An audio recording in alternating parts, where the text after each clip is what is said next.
Film start होते ही हमें कुछ साल पहले का वक्त को दिखाया जाता है, जहां पर बहुत सारे वर्कर्स एक माइन में काम कर रहे होते हैं। उन्हीं पर नजर रखने के लिए एक डॉक्टर भी वहीं पर होता है, जिसे एक आदमी बताने के लिए आता है कि काम के दौरान कुछ वर्कर्स को यहाँ पर रेडिएशंस महसूस हुई हैं। उन्हें ऐसा लगा कि शायद यहाँ पर बहुत सारे मात्रा में यूरेनियम है। यह बात पता चलते ही सभी बहुत खुश हो गए। बिना देरी किए उन्होंने यहाँ पर बड़ी बड़ी मशीनें लगवा डाली ताकि काम को जल्दी से किया जा सके। लेकिन देखने को मिला कि काम के दौरान वहां की जमीन अंदर समाने लग जाती है, यानी गार के अंदर जाने लग जाती है। जब डॉक्टर से रहा नहीं गया तो वो अपनी टीम को लिए उसी केव के अंदर जाने लग जाते हैं, यानी जमीन के नीचे की। तभी वहां पर उन्हें एक बहुत बड़े जानवर का स्केलेटन दिख जाता है। डॉक्टर जब उस चीज पर गौर करते हैं तो उन्हें पता चलता है कि ये कोई स्केलेटन तो बिल्कुल भी नहीं है, बल्कि ये तो सच में एक बहुत ही बड़ा जानवर है जो यहाँ पर बहुत ही आराम से सो रहा था। रोशनी पड़ने की वजह से ये जायंट जानवर जिंदा हो चुका था, जिसके बाद हमें यह भी दिखाया गया कि वो जायंट जानवर केव से निकलकर समुंदर के अंदर चला गया था। यहाँ से सीन को शिफ्ट करके जापान में हमें एक साइंटिस्ट को दिखाया जाता है जो कि फोन पर किसी से बात करते हुए तेजी के साथ कहीं जा रहा था। फोन पर बात करते हुए हमें पता चलता है कि जिस जगह से वो जानवर निकला था वहाँ से अर्थक्वेक होता हुआ यहाँ तक आ रहा है। इस साइंटिस्ट का उस जगह पर एक बहुत ही कीमती प्लांट होता है। वो कहने लग जाता है कि अगर ऐसा चलता रहा तो मुझे तो अपने प्लांट को खोना पड़ जाएगा। तभी वहाँ पर उसकी वाइफ आती है और वो अपने वाइफ और अपने बेटे फोर्ड को लेकर वहाँ से चला जाता है। वो अपने वाइफ से कहता है कि इस तरह के अर्थक्वेक के झटके जो आ रहे हैं ये मुझे कोई अच्छी बात तो बिल्कुल भी नहीं लग रही, इसीलिए तब तक तुम मेरे प्लांट के पास मेरे कुछ टीम के साथ ही रहोगी। यहाँ से अब हमें वही साइंटिस्ट एक लैब में दिखाया जाता है जो कि यह पता लगा रहा था कि असल में ये अर्थक्वेक के झटके आखिर आ कहाँ से रहे हैं, लेकिन किसी को भी कुछ भी पता नहीं चल पा रहा था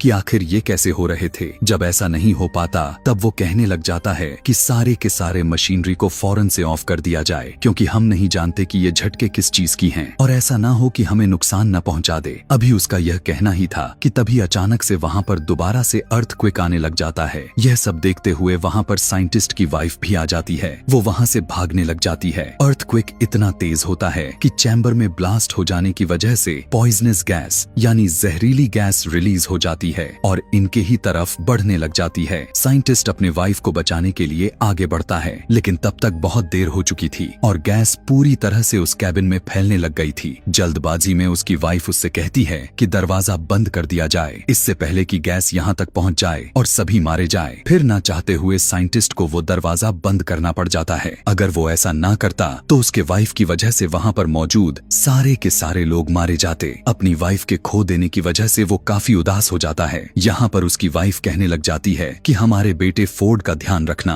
और इसी के साथ उस रेडिएशंस की वजह से वो पूरा का पूरा प्लांट तबाह हो जाता है। फोर्ड भी यही सब अपने ही स्कूल से देख पा रहा था। यहाँ से अब हमें 15 साल बाद का वक्त को दिखाया जाता है। फोर्ड अब एक आर्मी सोल्जर बन चुका था और कुछ मंथ के ट्रेनिंग के बाद वो अपने घर वापस आया था। पता चलता है कि वो अब मैरिड था। उसके वाइफ को कॉल आता है जिससे पता चला कि फोर्ड के वाइफ को पुलिस ने अरेस्ट कर लिया था। फोर्ड अपने डैड से नफरत किया करता था क्योंकि उसे लगता था कि उसकी मदर की डेथ उनकी ही वजह से हुई थी, लेकिन अपने वाइफ से कहने पर वो उनसे मिलने के लिए चला जाता है और वहाँ पर जाकर वो अपने फादर को पुलिस से छुड़वा लेता है। फिर वो दोनों घर आते हैं तो उसका फादर उससे कहने लग जाते हैं कि बेटा वो एक एक्सीडेंट नहीं था, बल्कि उसके पीछे कुछ रेडिएशंस थी और सेम वही चीज हम अभी भी फील किए जा रहे हैं, और वो अभी इसलिए अरेस्ट हुआ था क्योंकि वो उसी जगह पर चला गया था जहाँ पर पुलिस उसे जाने से मना किया था। वो बताता है कि मेरे दोस्त ने भी वॉइस फ्रीक्वेंसी को नोट्स किया है, यानी वहाँ से एक बहुत ही अजीबो गरीब तरह के आवाजें आते हुए सुनाई दे रही हैं। इसीलिए मुझे वहाँ पर जाकर देखना होगा और यह साबित करना होगा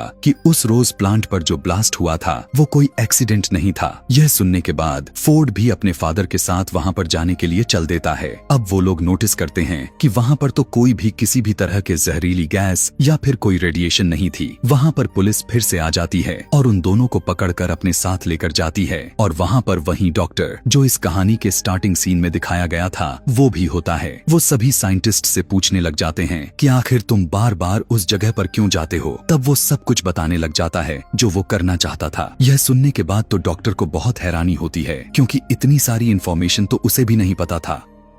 दरअसल वो वहाँ पर एक बहुत बड़ी पत्थर जैसे चीज पर एक्सपेरिमेंट्स किए जा रहे थे। अचानक से वो पत्थर हिलने लग जाता है। यही सब देखते हुए वे सभी उससे छेड़छाड़ भी करने लग जाते हैं। उस पर बिजली यानी उसके ऊपर इलेक्ट्रिकल शॉक देने लग जाते हैं। ऐसा होते ही वो पत्थर काफी जोर से टूट जाता है और उसके अंदर से एक बहुत ही बड़ा क्रिएचर निकलकर बाहर आ जाता है। दिखने में वो जानवर बहुत ही ज्यादा बड़ा था और लोगों पर बिजली जैसी चीज फेंके जा रहा था। फिर हम देख पाते हैं कि वो जानवर खुद को वहाँ से आजाद करवाकर प्लान से बाहर आ जाता है और वहाँ से उड़ जाता है। इस घटने के अगले दिन कैप्टन आकार यहाँ से डॉक्टर को जाने के लिए कहते हैं। डॉक्टर अपने साथ साइंटिस्ट और फोर्ड को भी ले लिया था, लेकिन पता चला कि इस इंसिडेंट के दौरान साइंटिस्ट काफी जख्मी हो चुका था। वहाँ पर जाकर उनका हेड उन्हें बताने लग जाता है कि ये क्रिएचर कोई आम क्रिएचर नहीं है। जब जमीन को रेडिएशंस होने लग गई तो ये समुद्र के गहराइयों में चला गया था ताकि ये वहाँ से अपने लिए एनर्जी को गेन कर सके। और ये बताते हैं कि हमारे कंपनी को भी उसी को ढूंढने के लिए बनाया गया था। वो आज तक नहीं मिला,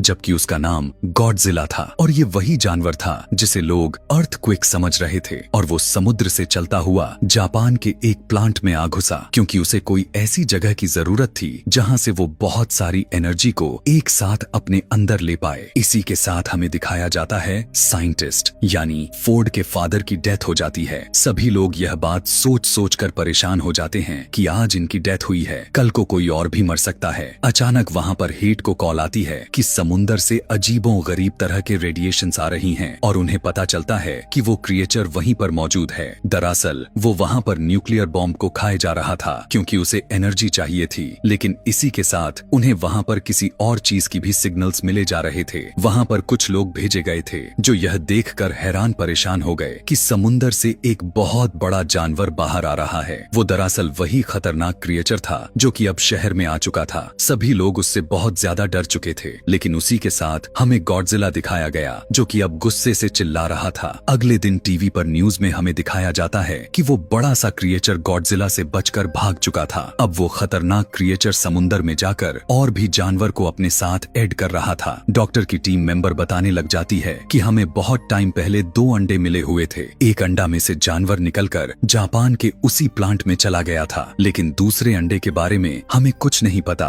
कि उसका क्या हुआ था। उसे एक जगह पर सेफली तरीके से रखवा दिया गया था और जब कुछ आर्मी के साथ कुछ लोगों को वहां देखने के लिए भेजा जाता है तो वो देख पाते हैं कि उस अंडे में से वो भी जानवर भाग चुका था। पता चलता है कि ये दूसरा अंडा उसी खतरनाक क्रिएचर का था। वो उसमें से अब निकलकर किसी दूसरे शहर में जाकर वहां पर तोड़ फोड़ मचा रहा था। इन दोनों को अब पुलिस भी ढूंढने लग गई थी। फिर हमें दिखाया जाता है कि डॉक्टर टीवी पर दूसरे क्रिएचर की फुटेज को देख पा रहे थे। वहां पर वो नोटिस कर पाते हैं कि इस क्रिएचर के तो पर ही नहीं है जैसे पहले क्रिएचर के थे। रिसर्च करने पर उन्हें पता चला कि ये तो फीमेल है, जबकि पहला क्रिएचर मेल था। अब क्योंकि फोर्ड भी एक फौजी था तो उसे भी आर्मी के साथ वहीं पर भेज दिया जाता है ताकि वो उन क्रिएचर्स को रोक सके। दूसरी तरफ हम कैप्टन के जरिए यह जान पाते हैं कि वो क्रिएचर बहुत ही ज्यादा तबाही कर रहे हैं। तब हेट उनसे कहने लग जाता है कि हमें उन्हें एक बड़े और खतरनाक बॉम्ब से उड़ाना पड़ेगा। कैप्टन कहता है कि इससे तो उन्हें नुकसान होने के बजाय उनका फायदा होगा,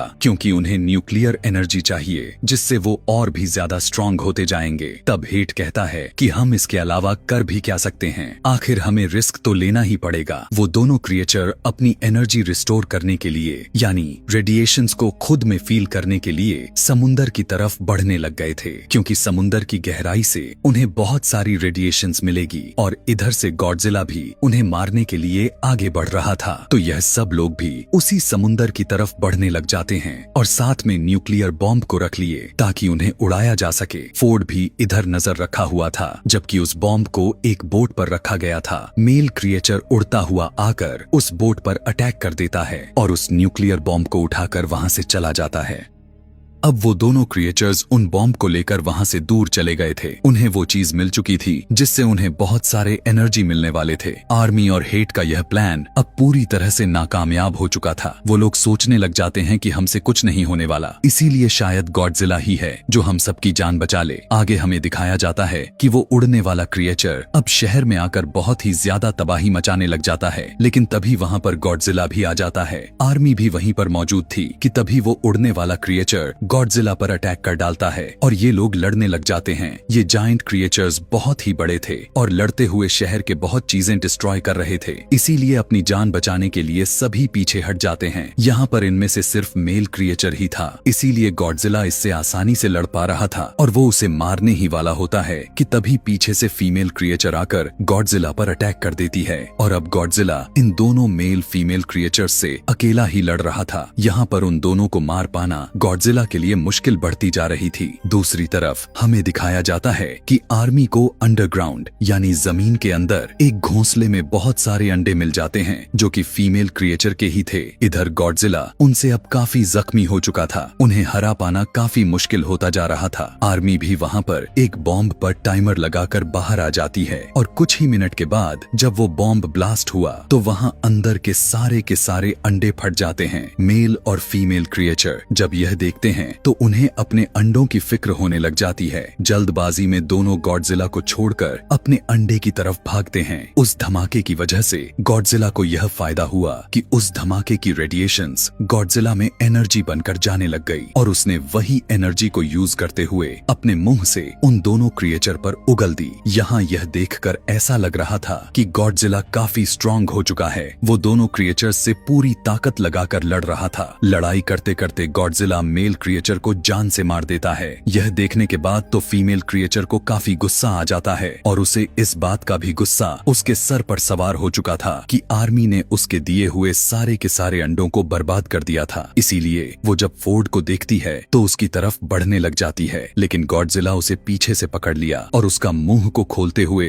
अपने मुंह के अंदर से सारी की सारी एनर्जी के रेडिएशंस उसके मुंह में डाल देता है, जिसकी वजह से उसे बहुत ही ज्यादा पेन हुआ और वो वहीं पर मर जाती है। फोर्ड भी यहाँ पर काफी जख्मी हो चुका था, लेकिन आर्मी उसे ठीक करने के लिए उसे वहाँ से ले जाती है। अगले दिन हमें गॉडजिला दिखाया गया। लोगों को लग रहा था कि वो मर चुका है, लेकिन वो बहुत ही ज्यादा थक चुका था और अपनी आंखों को बंद करके लेटा हुआ था कि तभी अचानक उठ गया और समुद्र में जाने के लिए आगे बढ़ने लग जाता है। उसे ऐसा देखकर तो यही लग रहा था कि वो यहाँ पर किसी को कोई भी नुकसान नहीं पहुँचाने वाला था और ना ही वो ऐसा करने के लिए आया था। उसकी दुश्मनी तो बस उन खतरनाक क्रिएचर्स से था और अब जैसा कि वो उन्हें मार दिया था वो इसीलिए वापस समुंदर में चला जाता है। दूसरी तरफ दिखाया जाता है कि फाइनली फोर्ड भी अपने बेटे और वाइफ के पास चला गया था और सब कुछ पहले जैसा नॉर्मल हो चुका था। इसी के साथ ये कहानी भी यहीं पर खत्म हो जाती है। ऐसे ही और भी मूवी एक्सप्लेनेशन वीडियोस देखने के लिए कमेंट में नेक्स्ट लिखना ना भूलें। Thanks for watching.